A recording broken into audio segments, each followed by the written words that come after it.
Hello students, welcome to NK nursing studies. आज हम fundamental of nursing से एक छोटा सा टॉपिक लेंगे जिसका मतलब है लॉज एंड नर्स की नर्स और जो लॉज बने हुए हैं उनके बीच बीच में नर्स की रेस्पॉन्सिबिलिटी क्या होती है उन लॉज के लिए। तो वन बाय वन अपन देखेंगे। इसके अंदर जो फर्स्ट रेस्पॉन्सिबिलिटी है वो क्या होती है, नर्स की responsibility of appointing and assigning. ठीक है, इसमें है the nurse administrator have responsibility for staffing and supervising nursing unit. की जो नर्स एडमिनिस्ट्रेटर होता है एक हॉस्पिटल के अंदर, आपको पता है कि नर्स एडमिनिस्ट्रेटर होगा जिसका काम होता है जो भी नर्सिंग ऑफिसर्स है उनके जो भी वर्क वो कर रहे हैं उनको सुपरवाइज करना। ठीक है, तो उसकी रेस्पॉन्सिबिलिटी क्या है, उनको नर्सिंग स्टाफ की जो यूनिट्स है उनको सुपरवाइज करना to ensure safe effective patient care. क्यों सुपरवाइज करना, ताकि जो भी नर्सिंग स्टाफ है वो पेशेंट को एक अच्छी सेफ और इफेक्टिव केयर वहां पे दे सके। किसकी रेस्पॉन्सिबिलिटी है, जो नर्स एडमिनिस्ट्रेटर है उसकी रेस्पॉन्सिबिलिटी है। Therefore they have the authority to temporarily reassign a nursing employee to compensate emergency staff shortage. इसका मतलब ये है कि जो नर्स है वो क्या कर सकती है, उसको यूज में लिया जा सकता है एज ए इमरजेंसी स्टाफ। किसके थ्रू, जो नर्स एडमिनिस्ट्रेटर है वो क्या करेगा, अगर किसी इमरजेंसी सिचुएशन के अंदर अगर नर्सिंग स्टाफ की शॉर्टेज है तो वो क्या करेगा, उनकी इमरजेंसी ड्यूटी वहां पे वो लगा सकता है। ठीक है, तो ये किसके काम होते हैं, एक नर्स एडमिनिस्ट्रेटर के वहां पे काम होते हैं। ठीक है, अगर स्टाफ की शॉर्टेज है तो उस शॉर्टेज के अंदर वो क्या उसको कंपनसेट करने के लिए नर्सिंग स्टाफ की जो नर्सिंग एम्प्लॉय है उनके कार्य कर सकता है, वहां पे वो टेम्पररी रीअसाइन करेगा वहां पे। ठीक है, टेम्पररी रीअसाइन करेगा किनको, नर्सिंग स्टाफ को। ठीक है, ये बात आपको वहां पे ध्यान में रखनी है। आगे अपन नेक्स्ट टॉपिक की बात करें, रेस्पॉन्सिबिलिटी इन क्वालिटी कंट्रोल। एक क्वालिटी कंट्रोल में कैसे रेस्पॉन्सिबिलिटी होती है नर्स, उसके बारे में अपन बात करें तो इन एक nurse managers legal responsibility for quality control of nursing services imposes a duty to observe, report and correct the importance of any patient and care provider। इसका मतलब है कि जो नर्स मैनेजर जो होता है एक हॉस्पिटल में, उसकी रेस्पॉन्सिबिलिटी क्या होती है कि जो भी पेशेंट है उसके अंडर में जो भी पेशेंट को केयर दी जा रही है वो केयर अच्छी से अच्छी केयर उसको प्रोवाइड करी जा सके। ठीक है, एक करेक्ट वे के अंदर। ठीक है, और साथ ही साथ जो एक नर्सिंग स्टाफ उसकी केयर देने के लिए असाइन किया गया है उसको ऑब्जर्व करना किसकी रेस्पॉन्सिबिलिटी होती है, जो सुपरवाइजर है जो मैनेजर है उसकी ये सब कुछ लीगल रेस्पॉन्सिबिलिटी वहां पे होती है।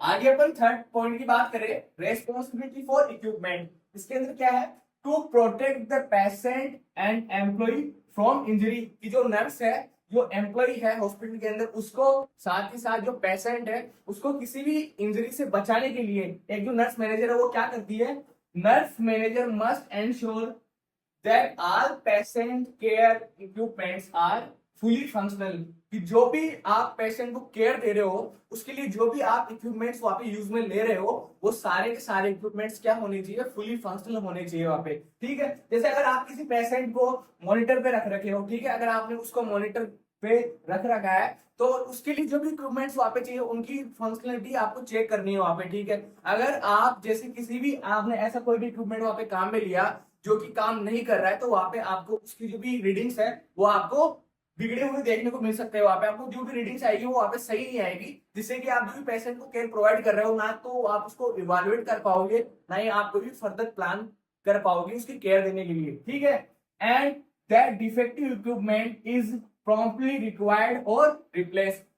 ठीक है, तो जो भी अगर ऐसा कोई सिचुएशन आ गई है कि जहाँ पे जो भी इक्विपमेंट है वो सही से काम नहीं करना है तो उसको रिपेयर करवाना या फिर उसको रिप्लेस करवाना किसकी रेस्पॉन्सिबिलिटी है, एक जो नर्स मैनेजर है उसकी रेस्पॉन्सिबिलिटी है। ठीक है, आगे अपन बात करें responsibility for observation and reporting. इसके अंदर nurse have a legal duty to observe patient frequently and report finding that have diagnostic and treatment value. कि जो नर्स वहां पे पेशेंट को केयर देनी है उसकी लीगल ड्यूटी है, वो आपका लीगल काम है क्या करना, कि जो भी पेशेंट को आप केयर दे रहे हो उसको प्रॉपर्ली ऑब्जर्व करना, बार बार उसको ऑब्जर्व करना। ठीक है, टाइम टू टाइम उसको ऑब्जर्व करना उसकी जो कंडीशन है उसके अंदर सुधार हो रहा है या नहीं हो रहा, एंड जो भी कंडीशन है जो भी सिचुएशन है उसकी उसको रिपोर्ट करना, finding that have diagnostic and treatment value, साथ ही साथ उसका जो भी डायग्नोस्टिक हुआ है, डायग्नोसिस हुआ है, उसको रिपोर्ट करना, और उसको ट्रीटमेंट दिया जा रहा है फिजिशियन के थ्रू, उसको भी रिपोर्ट करना आपका किसका काम होता है? ये एक नर्स का काम होता है। Treatment value for the patient, physician and other members of patient treatment team, जो भी पेशेंट को ट्रीटमेंट देने के लिए जो भी ट्रेन बनाई गई है, कि जैसे एक पेशेंट को केयर देने के लिए आपको पता है कि फिजिशियन होना चाहिए, एक नर्स होनी चाहिए, वहाँ पे अदर जो पैरामेडिकल स्टाफ है उन सब की रेस्पॉन्सिबिलिटी होती है कि जो भी पेशेंट आपके पास है उसकी क्या करना है, प्रॉपर केयर करना। तो इन जो भी आपके साथ जो स्टाफ है उसको क्या करना, उसके द्वारा जो अगर उसके थ्रू कोई भी काम किया गया है, ठीक है, तो उसको प्रॉपर वे से क्या करना, रिपोर्ट करना, किसकी रेस्पॉन्सिबिलिटी होती है? एक नर्स की रेस्पॉन्सिबिलिटी होती है वहां पे। आगे अपन नेक्स्ट बात करें, रेस्पॉन्सिबिलिटी टू प्रोटेक्ट पब्लिक। अब एक नर्स की रेस्पॉन्सिबिलिटी कैसे होगी? जो पब्लिक है उसको प्रोटेक्ट करने में, the nurse has a legal duty to protect the public from injury by a dangerous patient. कि जैसे अगर आप मान के चलो आपकी ड्यूटी किसी साइकेट्रिक वार्ड में है और वहां पे कोई पेशेंट है जिसको एंगर इश्यूज है, ठीक है, वो क्या करता है, उसका जो मेंटल स्टेबिलिटी नहीं है उसके अंदर, तो वो क्या है, जो भी आसपास की सराउंडिंग उसके साथ पेशेंट है या फिर जो भी पब्लिक है उनके लिए वो क्या हो सकता है, वो डेंजरस हो सकता है। तो नर्स की ड्यूटी वहां पे क्या होगी कि वो जो डेंजरस जो पेशेंट है उससे क्या करना, जो पब्लिक है उसको वहां पे प्रोटेक्ट करके रखना। ठीक है, आगे अपन बात करें, the manager must ensure that nursing personnel follow the procedure to alert community to presence of a potentially dangerous patient in their midst। इसका मतलब है कि जो भी नर्स जो है, जो उस पेशेंट को केयर दे रही है, वो जो डेंजरस पेशेंट है उसको जो केयर दे रही है, तो उसकी रेस्पॉन्सिबिलिटी ये भी है कि वो जो भी सराउंडिंग एनवायरमेंट है, जो पब्लिक है, उनको बताना कि जो पेशेंट है वो क्या है, पोटेंशियली डेंजरस है, वो आपको हार्म पहुंचा सकता है। तो उस सब के बारे में क्या करना, अवेयर करना, जो भी पब्लिक है उसको अवेयर करना। ये किसकी रेस्पॉन्सिबिलिटी है? जो नर्स उसको केयर दे रही है, ये सब उसकी रेस्पॉन्सिबिलिटी है। ठीक है, आगे अपन बात करें, responsibility for record keeping and reporting. Nurse have legal responsibility for accurately reporting and recording. तो आपको पता है कि जब हॉस्पिटल के अंदर पेशेंट आ रहा है तो उससे रिलेटेड जो भी डाटाज वगैरह होते हैं, जो भी कंडीशन उसको है, उसके लिए आपको वहां पे उसकी प्रॉपर रिपोर्टिंग एंड रिकॉर्डिंग वहां पे आपको करनी पड़ेगी। ठीक है, क्यों करनी पड़ेगी? द पेशेंट कंडीशन, किसके लिए रिकॉर्डिंग या रिपोर्टिंग करनी पड़ेगी? जो पेशेंट की कंडीशन है उसको आपको वहां पे रिकॉर्ड करना पड़ेगा। साथ ही साथ उसको जो ट्रीटमेंट दिया जा रहा है, उस पेशेंट को जो ट्रीटमेंट दिया जा रहा है उसको वहां पे रिकॉर्ड करना पड़ेगा। एंड रेस्पॉन्स टू केयर, जो फिजिशियन ने उसको केयर दी, उसको केयर देने के बाद उसकी कंडीशन थी, ठीक है, वो किसी डिजीज के वजह से वहां पे हॉस्पिटल में आया था, तो उस डिजीज के अंदर सुधार हुआ है नहीं हुआ है, वो जो केयर उसको दी जा रही है उसके लिए उसका क्या रेस्पॉन्स है, ये सब कुछ किसको रिकॉर्ड करना है, किसको रिपोर्ट करना है? ये नर्स की लीगल रेस्पॉन्सिबिलिटी होती है। आगे अपन बात करें, the medical record is an information source document that should be used to plan care. अब आप जब आपने ये सब कुछ जो भी डाटा था, उससे जो पेशेंट से रिलेटेड जो भी डाटा था, आपने उसको क्या करा, रिकॉर्ड कर लिया। अभी ये जो रिकॉर्डेड डाटा है वो आपकी कैसे हेल्प करेगा?